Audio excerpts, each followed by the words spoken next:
महाराष्ट्रामध्ये 4 ते 7 जुलै दरम्यान पावसाचा जोर वाढण्याचा अंदाज वर्तवण्यात आलाय। मुंबई शहरासह रायगड, ठाणे, पालघर, रत्नागिरी आणि सिंधुदुर्ग जिल्ह्यांमध्ये 4 ते 6 जुलै दरम्यान मुसळधार पावसाचा अंदाज वर्तवण्यात आलाय। तसंच मध्य महाराष्ट्रातील सातारा, पुणे आणि नाशिक जिल्ह्यांच्या घाट परिसरातही या कालावधीत मध्यम ते मुसळधार पावसाची शक्यता आहे। दरम्यान ठाणे जिल्ह्यातल्या सगळ्या शाळांना आणि महाविद्यालयांना सुट्टी देण्यात आली आहे। सोबतच नवी मुंबईतीलही सगळ्या शाळांना सुट्टी जाहीर करण्यात आलेली आहे।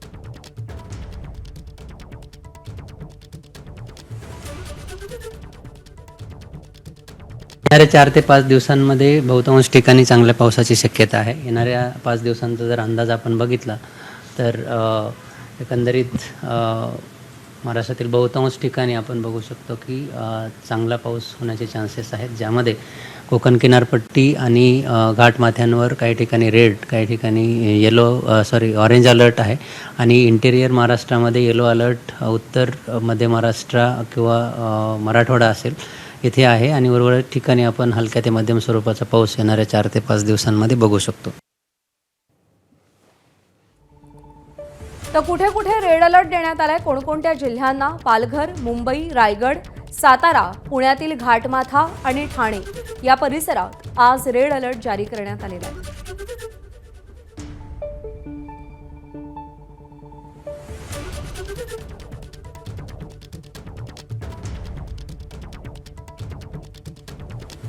आपले प्रतिनिधी ईशान देशमुख आणि विजय केसरकर हे दोघं आपल्या सोबत आहेत। आपण सुरुवातीला मुंबईमध्ये ईशान देशमुखकडे जाऊयात। ईशान, मुंबईला आज सुद्धा रेड अलर्ट देण्यात आलाय। काल देखील मुसळधार पाऊस झालेला आहे। आज मुंबईतल्या पावसाचं सकाळपासूनचं चित्र नेमकं काय आहे? प्रशासनानं काय आवाहन केलंय आणि तू सध्या कुठेस, त्या परिसरात काय परिस्थिती आहे?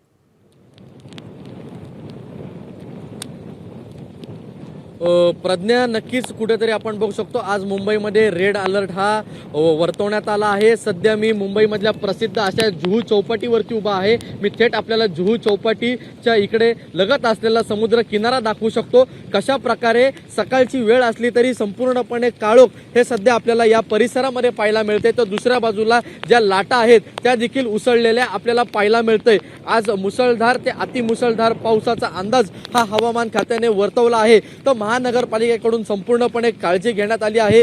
जे सखल भाग आहेत त्या ठिकाणी पाणी भरू नये यासाठी संपूर्णपणे उपाययोजना करण्यात आल्या आहेत आणि तरी देखील जर पाणी भरलं तर कशा प्रकारे त्या पाण्याचा लवकरात लवकर निचरा होईल याचा देखील त्यांनी काळजी घेतली आहे। मुंबई महानगरपालिकेमध्ये डिझास्टर मॅनेजमेंट रूममधून पश्चिम उपनगर असेल, पूर्व उपनगर असेल किंवा दक्षिण मुंबई असेल अशा संपूर्ण मुंबईवरती लक्ष ठेवण्यात येत आहे। कुठेही अनुचित प्रकार या रेड अलर्ट आणि पावसामुळे घडू नये यासाठी संपूर्णपणे काळजी घेतली जात आहे। पण सध्या आपण बघू शकतो हा समुद्र किनारा कशा प्रकारे संपूर्ण काळोख हा आपल्याला परिसरामध्ये दिसत आहे आणि काळे ढग हे देखील आपल्याला सध्या इकडे पाहायला मिळत आहेत। समुद्राच्या लाटा आणि काळे ढग बघता आपण सांगू शकतो की कशा प्रकारे मुंबईमध्ये हा रेड अलर्ट आहे आणि कशा प्रकारे मुसळधार पाऊस संपूर्ण आता मुंबईवरती आता आपल्याला पडताना पाहायला मिळत आहे। प्रज्ञा, ईशान सोबत रहा। आपण यानंतर ठाण्यामध्ये जाऊयात। वेदांत नेब आपले प्रतिनिधी आपल्या सोबत आहेत। वेदांत, काल देखील पावसानं ठाणेकरांना चांगलं झोडपून काढलंय। सकाळपासून ठाणे आणि परिसरात पावसाची संततधार सुरू आहे। सध्या काय चित्र आहे? वाहतुकीवर या पावसाचा कसा परिणाम झालाय?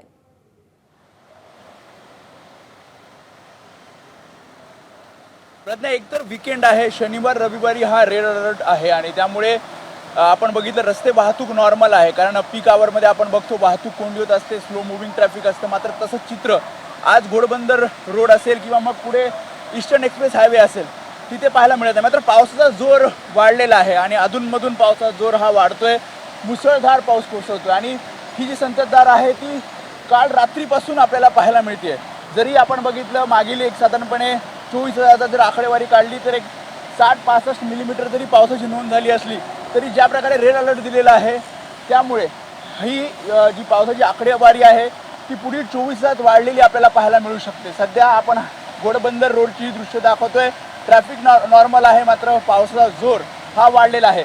सकल भागांमध्ये पाणी साचलं होतं, खास करून तलावपाली असेल किंवा मग वंदना डेपोचा परिसर असेल तिथे सुद्धा जसा पावसाचा जोर कमी होतोय तसं तातडीनं पंपाद्वारे पाण्याचा निचरा केला जातोय आणि ट्रॅफिक नॉर्मल करण्याचा प्रयत्न प्रशासनाकडून केला जातोय। मात्र ज्या प्रकारे ऑरेंज अलर्ट नंतर आता रेड अलर्ट ठाणे शहराला देण्यात आलेला आहे।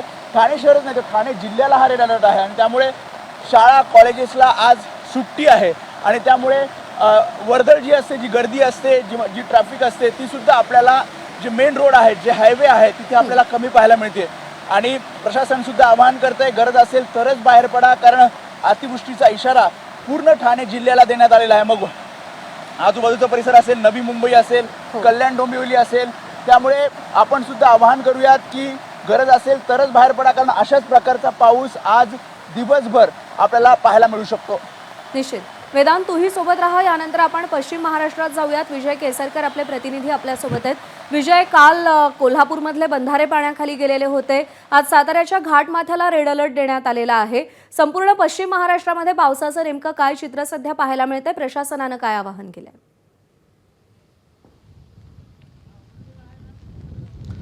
प्रज्ञा, खरं तर पश्चिम महाराष्ट्र हा पर्जन्यमानाचा पट्टा म्हणून ओळखला जातो. मात्र यंदाच्या पावसाळ्यामध्ये या ठिकाणी म्हणावा तसा पाऊस आहे तो कोसळला नव्हता. मात्र गेल्या 24 तासामध्ये कोल्हापूर असेल किंवा सातारा असेल, सांगली असेल, या संपूर्ण भागामध्ये पाऊस आहे तो प्रचंड कोसळायला सुरू झालेला आहे. आणि या 3-4 जिल्ह्यामधल्या ज्या नद्या आहेत त्या दुथडी भरून वाहताना आपल्याला पाहायला मिळतात. मी सध्या पंचगंगा नदी या ठिकाणी आहे आणि पंचगंगा नदीवरचे राजाराम बंधारा असेल किंवा कोल्हापूर जिल्ह्यातील 10 बंधारे पूर्णपणे पाण्याखाली गेलेले आहेत. राधानगरी असेल, बुदरगड असेल, या संपूर्ण भागामध्ये, गगनबावडा, या संपूर्ण भागामध्ये मुसळधार पाऊस आहे तो कोसळताना आपल्याला पाहायला मिळतोय. कारण आपण ज्या पद्धतीनं गेल्या वर्षीची आकडेवारी आणि या वर्षीची आकडेवारी आपण दाखवल्यानंतर गेल्या वर्षीच्या तुलनेत अद्यापही पाऊस कमीच आहे असं म्हणावं लागेल. कारण पश्चिम महाराष्ट्र हा पर्जन्यमानाचा पट्टा असतो. सांगली असेल किंवा सातारा असेल, पुणे असेल आणि सोलापूर, या संपूर्ण भागामध्ये पाऊस खूप मोठ्या प्रमाणात कोसळत असतो. मात्र यावर्षी म्हणावा तसा पाऊस नाही. मात्र गेल्या 24 तासामध्ये पावसानं जोर धरलेला आहे आणि अशीच अपेक्षा आहे ती बळीराजाला देखील पाहायला मिळते. कारण सोलापूरमध्ये अवघ्या 6% पेरण्या आहेत त्या झालेल्या आहेत. सांगलीमध्ये पेरण्या खूप कमी झाल्या आहेत. आणि आज ज्या पद्धतीनं आपण साताऱ्याला रेड अलर्ट दिलेला आहे, कोल्हापूरमध्ये देखील धुवाधार पाऊस सुरू आहे. त्यामुळे आपण आशा करूया की हा पाऊसमान आहे तो यावेळेचा चांगला होईल. कारण बळीराजाचे डोळे आहेत हे पावसाकडे लागून राहिलेले आहे आपल्याला पाहायला मिळत आहेत. आणि कोल्हापूर जिल्ह्यामधल्या जवळपास सर्व नद्या या आता दुथडी भरून वाहताना पाहायला मिळत आहेत आपल्याला. प्रज्ञा, निश्चित. त्यामुळे सध्या महाराष्ट्राच्या विविध भागांमध्ये, मुंबई, ठाणे, कोल्हापूर या परिसरात आपल्याला समाधानकारक पाऊस पाहायला मिळतोय. आणि आपण आवाहन करूया की वीकेंड आहे, रेड अलर्ट देण्यात आलाय, त्यामुळे गरज असेल तरच घराबाहेर पडा. ईशान, वेदांत आणि विजय, तुमच्या तिघांचेही आभार सविस्तर अपडेट्स दिल्याबद्दल.